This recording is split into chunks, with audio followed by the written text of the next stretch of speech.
The boardroom on the 48th floor was silent, except for the sharp click of Veronica Hale's heels against marble, a sound like ice cracking over a deep, dark lake. If you believe in kindness, second chances, and the power of small moments to change lives, please like, comment, share, and subscribe to Kindness True Stories. Also, tell us in the comments where in the world are you watching from. Her team sat frozen, a tableau of tailored suits and stiff spines, as she tore through their quarterly analysis, her voice cold as winter glass, each syllable a calculated shard meant to draw blood. In the corner, a janitor in a faded blue uniform paused his work, his hand still on the handle of his mop, and shook his head, barely a movement. A faint ripple in the stagnant air of the room, but she caught it. Her instincts honed to detect the slightest tremor of dissent. You know finance. Her words cut across the room like a blade, silencing the hum of the HVAC, freezing the very light in its tracks. The man looked up and his eyes were steady and clear, holding a depth of understanding that had no business, residing in a face lined with hardship. Just enough to know you're about to lose 18 million on a 0.3% miscalculation in your Asian derivatives portfolio. The room held its breath, a collective vacuum where even fear dared not make a sound. Veronica's face, usually a mask of composed alabaster, went pale, then flushed with a heat that felt alien to her. She stared at this ordinary man holding a mop, and something in his gaze unsettled her. An intelligence that didn't belong in that uniform, a dignity that couldn't be bought, a quiet certainty that seemed to mock her towering authority.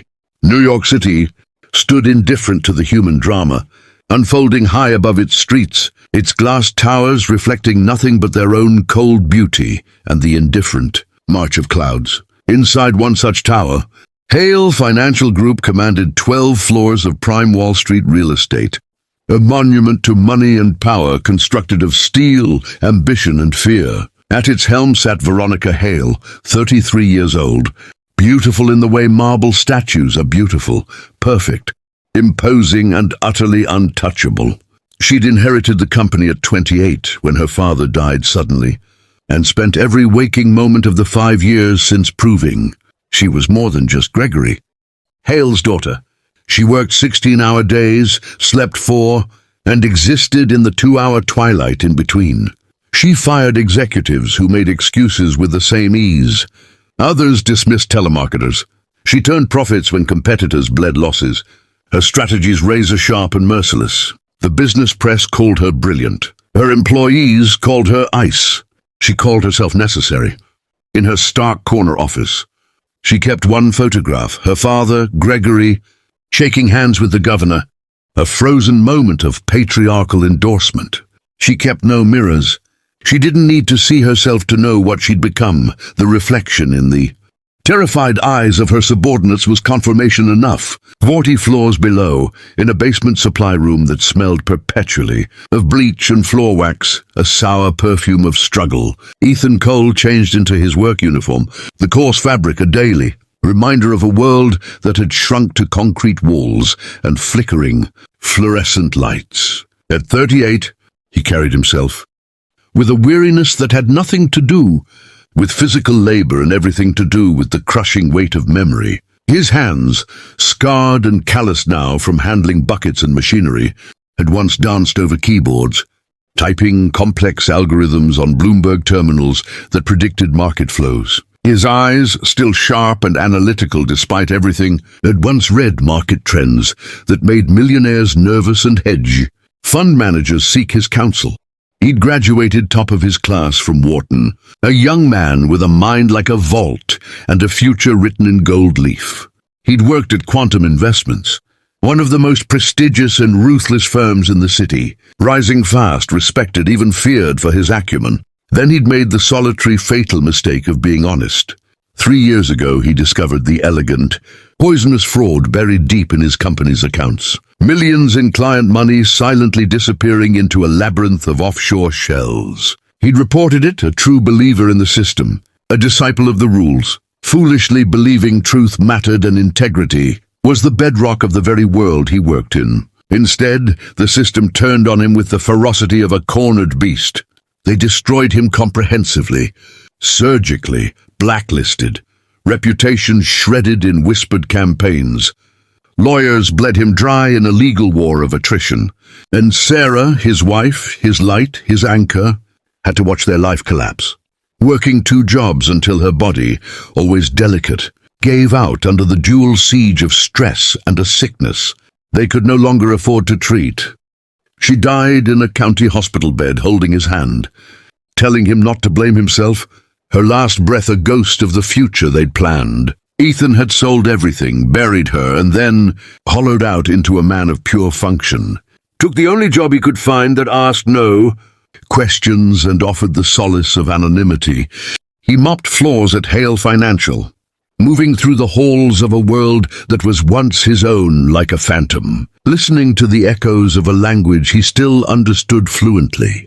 So when he heard Veronica Hale's confident, AC dissection of the numbers, the error leaped out at him from the haze of her presentation, a simple, catastrophic decimal point drift in a volatility model. It was instinct, a muscle memory of a mind trained for precision, that made him shake his head.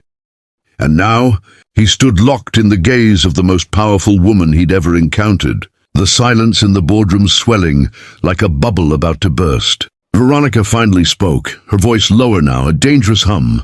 "Explain." It wasn't a request. It was a command wrapped in a threat. Ethan set his mop carefully against the wall. The act itself a quiet declaration. He walked to the screen, ignoring the stunned faces of the analysts, and pointed to the cluster of formulas. "Your model assumes a constant volatility smile for the basket options," he said, his voice rough from disuse but unnervingly clear. "But with the political instability in the region, the skew has steepened asymmetrically. You're using a 0.3% smoothing parameter. It's wrong. It should be at least 0.6%. The 0.3% miscalculation doesn't just trim profits. It inverts your risk exposure. Your hedge is a sieve. If the market shifts even slightly against you, the loss isn't marginal. It's $18 million, probably more." He stopped, the silence returning, thicker now, charged with the electricity of a truth that had just rewritten the room's reality. Veronica's head of analytics, a man with a 7-figure salary, sputtered, "That's preposterous." "Who is this guy?" "The janitor." But Veronica didn't look at her analyst. She kept her eyes on Ethan, on the quiet certainty in his weary face, on the scars on his hands that told a story of a different kind of work. She saw past the uniform, and for the first time in years, she saw a person, not an asset or an obstacle. She saw the ghost of the man he was, and it mirrored the ghost of the woman she had buried to become who she was. "Run it again," she said, her voice devoid of all temperature. "With the corrected parameter, now." An hour later, the revised projections confirmed it all. Ethan Cole, the janitor, was right.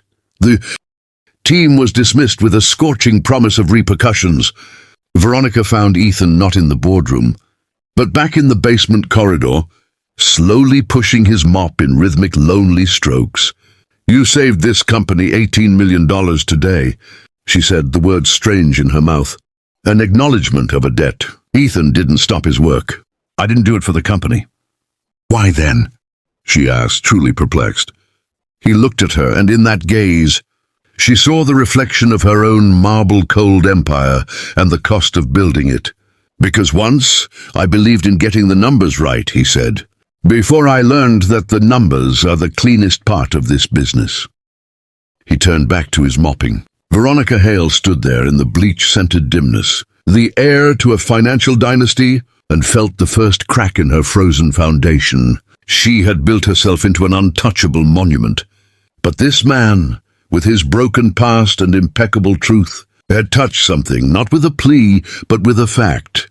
He hadn't asked for anything, and that, she realized, was a power her money could never buy. The city outside continued its indifferent rhythm, but in the bowels of one of its glittering towers, a seismic shift had begun, not in the markets, but in a single hardened heart, all because a man who had lost everything still cared enough to shake his head at a wrong number, and a woman who had everything finally learned to see the man behind the mop.